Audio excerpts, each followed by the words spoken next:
All right. What's up, guys? Welcome to the Growing Green Landscapes YouTube channel. We're super excited to be here and start a new series talking about all things small engine equipment. And you're going to see a lot of STIHL stuff in this because that's what we use personally in our own company. We may branch out into other pieces of equipment as we continue through this, but I want to bring in the guy's going to really lead. So I'm going to stand behind the camera and watch. Jordan Files here is our lead guy. He's going to take us away. And dude, how long have you been doing small engine stuff? 9 years, small engine directly through. Really? That's all? Okay. Dude's a wizard. They've been doing it for 9 years. But you've been doing mechanics for my a whole long time. life. My whole life, yeah. Whole life. So tell us a little about you. Like, let everybody know who you are, what do you do, what do you run, what do you do on a day-to-day basis. You keep this place up and running. So I'm Jordan, like I said, and I work at Argo Power Equipment. We take care of mainly commercial guys. Yeah. And we try our best to keep all the commercial guys going around here with their STIHL equipment, their Exmark equipment, and some coke at that. And we won't talk about that. Yeah. Not right now. No hate comments, please. Exactly. They're good products. This dude almost had me buy one like 3 years ago. Yeah. And then I realized I came to my senses. Or, go to a different company and buy a different brand. It's fine. Hence the colors. Yeah. But anyways, now we're going to go over like the simple stuff. I know most of you commercial guys get mad at us when something's down and they tell you, hey, we're 3 to 4 weeks out. Yeah. So, yeah. Immediately Okay, fixed. yeah. So I want to show you ways to look at things before you bring it to me, and it's something you can fix on the truck with the guys right then and there. So that way, if it does come to me, you do know it's a big deal, and it's something that I need now. And where I think we go with this, guys, is like, so you've followed along with us for the year. You've seen our company grow, and like the things that we're doing as far as training videos, using Green ES, utilizing that in our company, like these things we're going to go over in this series is going to be stuff that you can teach your employees as well. It's not just you, right? Like this stuff, we're going to do this with what, 4 tools sitting over there for the most part. I mean, literally, you can have this stuff sitting on hand. There's a few extra tools you have to get on your own, and that's other stuff that we won't get into. But for the majority, you're going to be able to fix all this stuff with 3 or 4 simple tools. And so it's going to be a lot of different principles. We're going to talk fuel, talk about like what makes a small engine go. I guess like the analogy you gave me a minute ago was pretty good. So yeah, I can kind of nerd out on it, and this is a dumb reference, but I promise you won't forget it. All combustible engines need to suck, squeeze, bang, and blow in that order. So what does that mean? Yeah. Yeah. So, I'm going to zoom in. He's going to look at the weed eater. We're going to go through this, and then we're going to talk through kind of what that means, because I think that's what's important. So for me, like I'm not a mechanic, right? I run a business and I cut grass, right? And I try to lead employees. It's not my job to be able to lead mechanic, but I do need to understand principles. So I don't even understand the principles, the basics of this. A lot of guys out there, they didn't grow up, right? I didn't grow up in a mechanically inclined family. Like you don't get into it out of school, like you just don't know. So it's like I want to learn these basic principles, and this is literally basic principles. So right now, like we're gonna go over the basic principles of what a small engine is, right? How it works, like you're saying. We're gonna talk through that, and then we'll get into some specific things about fuel, air, all that stuff. And we're gonna bring old equipment to life. We're gonna tune new equipment that we have running that won't stay running. All the stuff that you see out in the field every single day, we're gonna hit in this series. Different videos to come, different stuff down the road. We're gonna grow out of it. But right now, what we want to get into is just like the basics of a small engine, what it does. We're gonna break this one down to show you. So hopefully you can take this. And this is a STIHL FS 94R. It's one of the most common used trimmers in the commercial game out there. So I'm gonna let Jordan take it away. We're gonna zoom in. He's gonna talk specifics of the small engine, and then we'll break this down. So any combustible engine, doesn't have to be a particular one. This applies to your weed eaters, your blowers, your mowers, anything that you use for your company that has combustible engine can go off these basic steps. You have fuel and air, of course. Y'all know where fuel and air comes from. It goes into the combustible engine, it compresses, ignites, and exhausts. If it's not doing one of those 4 things, it's not going to operate properly. So what I kind of want to go through today, especially with this FS94, is one of your guys called you, the trimmer's down, it won't crank, we need help. So you go to the job site, I know you get frustrated, I know you want this running, I know you want to make money, I know you don't want to bring it to me if we're behind. So I want to show you just simple stuff along that process to fix it. And a good way to remember it is what's called the KISS factor. Keep it simple, stupid. Everything I'm about to show you can be done with this tool that's supplied with every unit you purchase from STIHL. Yeah, they may vary a little bit, but this one's particular toward this unit. I'm going to show you how to break it down. So the first thing you're always going to check is the fuel. The guys are like, hey, we're running it, it died, it won't crank back up, or it cranks up for a second, it kind of dies. So as you know, most mixed fuel has a dye in it to let you know that the fuel's mixed. STIHL's regular HP has a blue dye to it when you have good gas. Which is this fuel right here. Yeah, which is this fuel I'm about to show you. But one thing I want to show you, you keep a glass jar in the truck. I want you to pour the gas out first. So this is kind of what I want to show you, especially if guys leave it on an open trailer, or they leave gas jugs in the open trailer. If you watch, you have the blue color, but if you give it time, you'll see the color separation come into play. This is water. Water's heavier than the fuel. It's going to go down to the bottom. Guess what's also at the bottom? Your fuel line, your fuel filter. It will pick up the water first. So that's all mixed up. Yeah. And then it'll separate. See, it's automatically, and your fuel filter is right here. So the first thing it's going to suck up is that. And the water goes to the bottom. Every time. Water's heavy. When you first go to pour, it's getting nothing but water. Then by the time all the water gets out, they're going to be dumping nothing but gas. That's why your blower ran good and your weed eater did. First, water does not combust. It does not run well. If that's the problem, and you see that, immediately pour out not just the fuel in your 94, I want you to pour it out of that complete jug. Because even though you think, oh, it's all here, separate at the bottom, you may still have some in the jug, and it will affect everything. So if that is the problem, you put fresh fuel in it, you will have to work that water in the fuel system already. Eventually it'll come back around, you'll be fine. So let's say you check the fuel and still not working right. One thing that I see all the time, dirty air filters.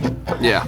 Dude, look, I know We're about to unpack it. Yeah, we're about to unpack it. So I know y'all are busy. I know y'all got grass to cut. I know y'all got things to do. Maintenance will save you so much money and time. And this is, you know, not bad, but it'll kind of show you the point here. As you can see, the buildup in the air filter. These are foam style filters. 91 guys will see paper. The big blowers are going to see paper. Even though this isn't bad, you see this buildup here. I can roll off of my hand. It does affect it. When you get air restriction, you're going to get more fuel. It's going to run rough. It's not going to run high pitched. One thing too, I don't know if you can kind of see it, kind of zoom in. You see the wetness in the filter. That's all that excess fuel soaking into this filter. That will eventually become a problem. Sometimes you can squeeze it and see fluid come off your finger and your hands. Replace this automatically, regardless. And it's what, a $10 part? Yeah, if that. Man. Yeah. I mean, this is the cheapest insurance you can have for your whole company. I recommend everybody have air filters and spark plug and fuel filters on deck all the time. Yeah. So before you even bring it to me, I should see new service parts. And all the STIHLs, it's going to be a fuel filter, air filter, spark plug.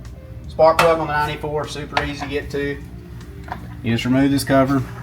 Now, one thing that happens a lot, guys go to pull these and they'll pull the boot separate from the coil. So one way you can kind of make that easy, if you stick your T-handle up underneath that boot, it'll kind of help pull that off. Well, this one's tight too. So this is a prime example here. So right now it's tight. If I go to try to pull it, it's not wanting to pull. So the first thing some guy's going to do is get on here and start wrenching on it. And you can use this tool if you're careful and just slowly pick up on it until you get it to separate. Or break my cover. One of the Yeah, two. or break the cover. This is a bad one.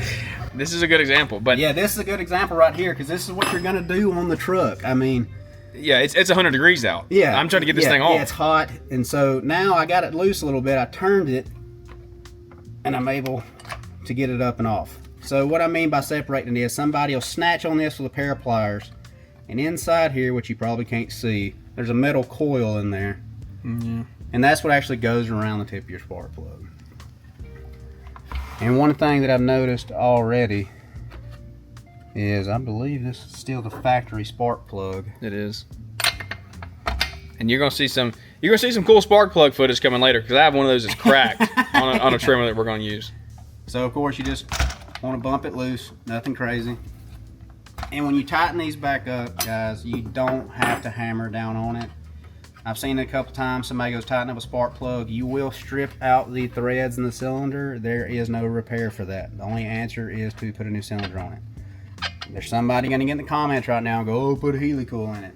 Don't put a helicoil in it. This is not your grandfather's 305 that's been sitting out in the woods for 30 years. You want to get it running. This is something that makes you money.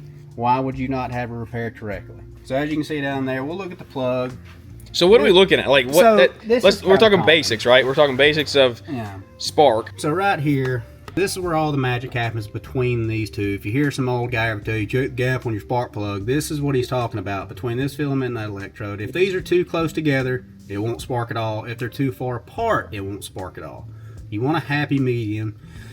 There are specifics to it, and they all vary.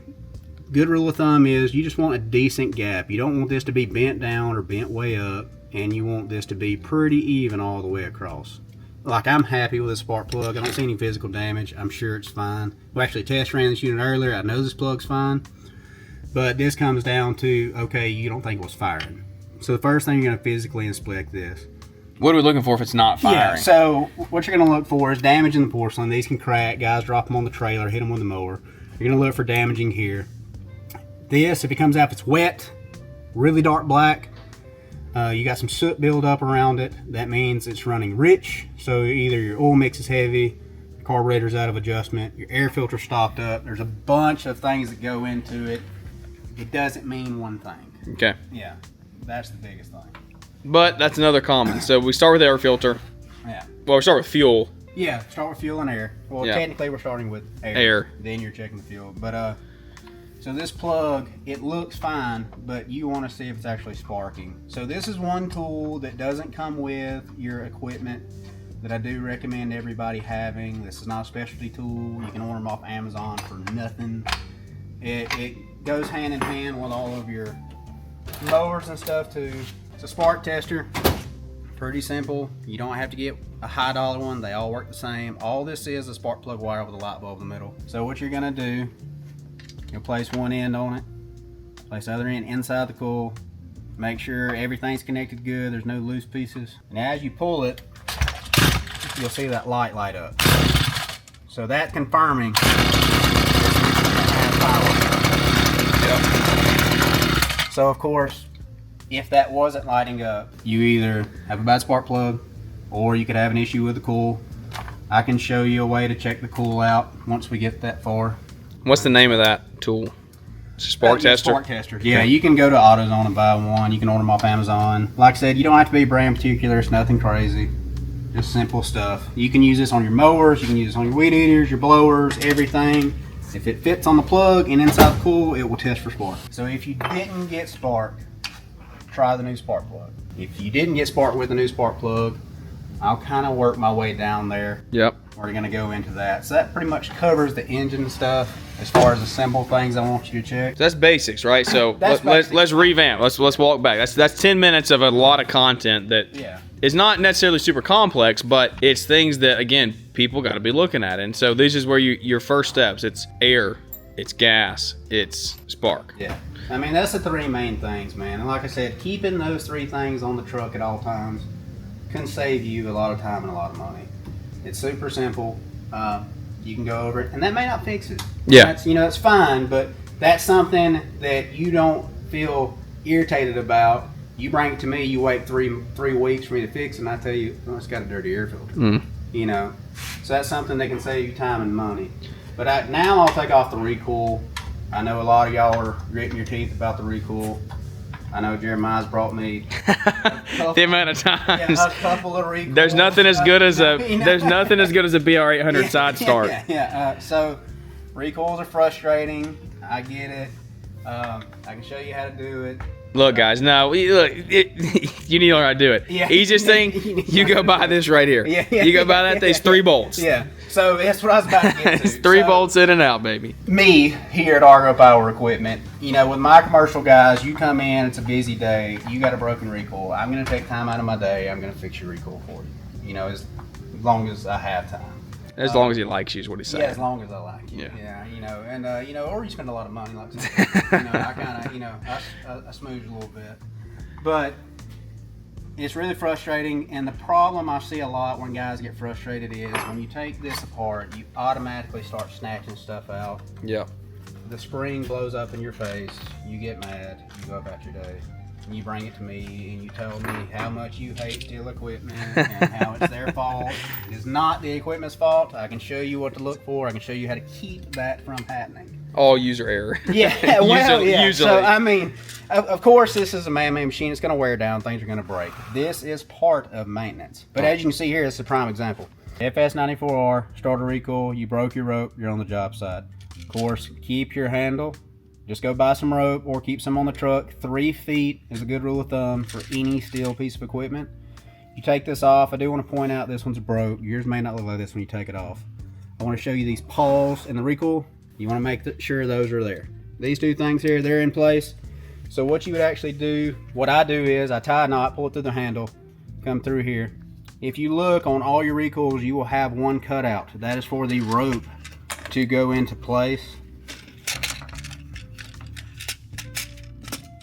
There we go. So you can put the rope right there, and that's how you bring your tension up. So you do it until you start feeling resistance. Then when it gets to a certain point, pull the rope out, you let go, it comes back in. That's how you restring. So we just finished up. That is the basics of the small engine on this FS94R. There's going to be some variations, but I mean, what would you say, even if you're running a different brand, those are still the same basic principles, right? Yeah, throughout any brand. If it's a combustible engine that you use for your company, it's all going to go through these same steps to figure out, even your motors, to figure out what's wrong with it. I would recommend doing all of it. Check all this before you take it in. Before you take it in and drop it for 3 weeks. Check these things, because these are things that, you, again, get you up and running in a matter of 10 minutes, right? So this is the very basics. That was the principles of the small engine. Is there anything we left out on the small engine front that you think should be included in that portion? I mean, not necessarily. I mean, as far as something on the job happening and you're trying to figure it out, these are the 3 things you can teach any of your guys to check. Yeah. I mean, anybody can look at this and go, okay, this was a problem, this was a problem, this was a problem. Yeah. You know, so no, that's what I'd recommend. Anything more than this, you know, not unless your guy's a certified STIHL mechanic, I don't recommend him working on anything. Pulling it down. I want you to bring it to me at this point. So there we go from there. Yeah. Keep watching. We're going to split over and do another video here, and we're going to break this thing down even more with the same tools. These are the same tools that we had. Correct, yeah. All the ones that are brought to you in your bag when you buy. This is not sold with you in the bag, but these 3 right here, you can get almost broken down totally with just those 3 when you buy this weed eater. So, and again, similar principles. Take this for an Echo. We'll do an Echo eventually, but take this and turn it into a kit that you keep on your truck at all times, because these are the things that can keep you up and running when you need it most. So, Jordan, big high five, dude. Great tips, great advice. What would you say? Like, come back and look. What are we going to do in the next video? So I want to go in a little bit more depth. For somebody that's mechanically inclined, I want to show you a few more processes we can go to before you absolutely have to bring it to me, that you can do with these tools on the back of your truck at a job site. I love it. All right, guys, thanks for watching this video. Give it a big like, a big thumbs up, and a subscribe to the channel if you like this stuff. We're going to keep this stuff coming. I think it's going to help you a ton throughout the year, so keep us here on your subscribe list and come back and see us here on the next one.